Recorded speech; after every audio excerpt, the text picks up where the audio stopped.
Today's Spotlight on Naperville is brought to you in part by the following sponsors.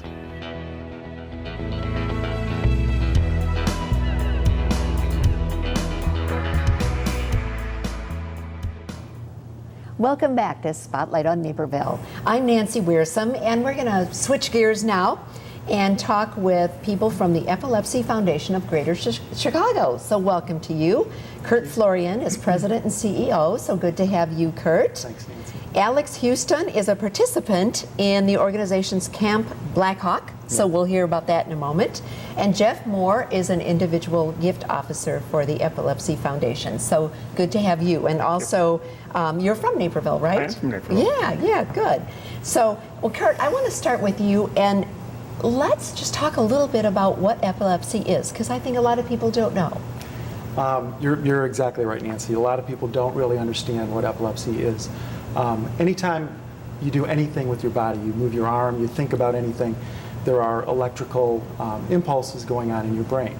Those impulses are controlled and they take place in an orderly fashion. When you have a seizure, you have uncontrolled, disorganized electrical discharges in the brain that cause then the body to react in a number of different ways. And if a person has 2 or more seizures, they're said to have epilepsy.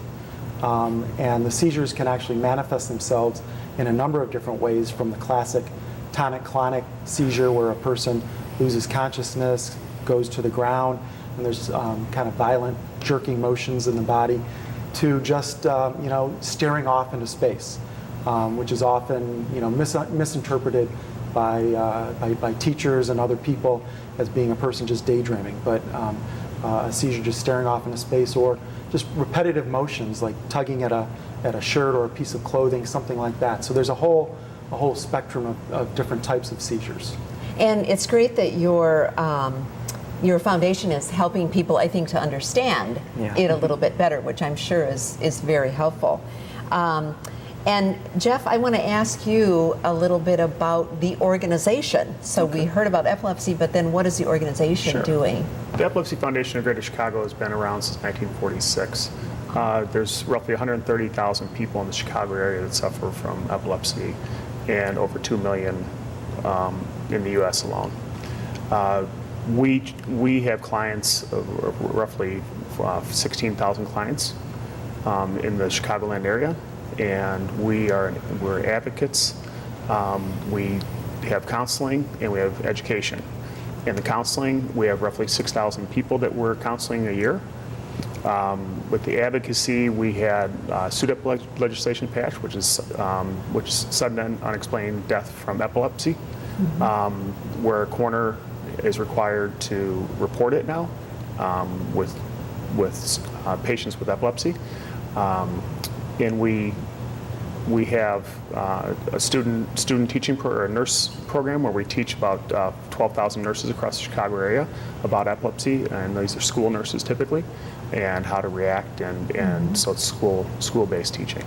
And then a lot of activities, right, for youth especially?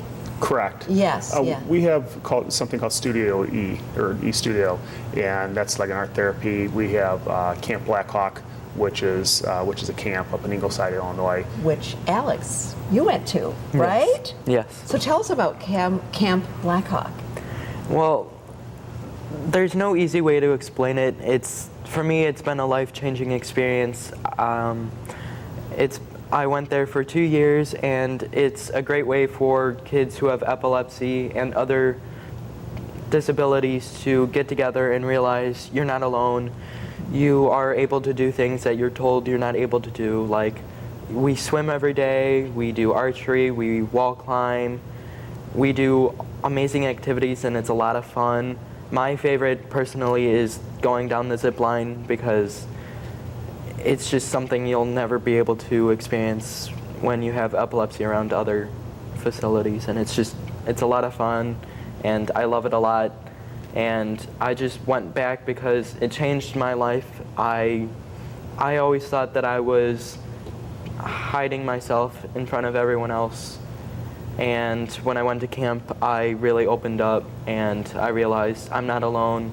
And it made me feel fortunate that I'm able to do a lot more, and it helped me realize that I want to help these people who are less abled, and even those who are more abled, I still want to help, and I'd like to be a counselor sometime. Well, I think you would be a great counselor.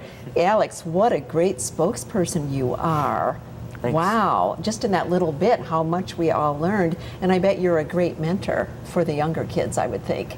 They probably really look up to you. That's our job for being at camp, is just make everyone feel one big family of everything.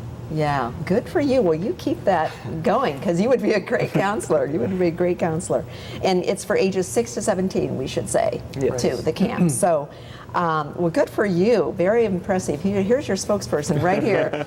And another aspect of the camp is it's all provided free of charge. Okay. So regardless of anybody's ability to pay, they're able, if a child has epilepsy, they're able to attend our camp.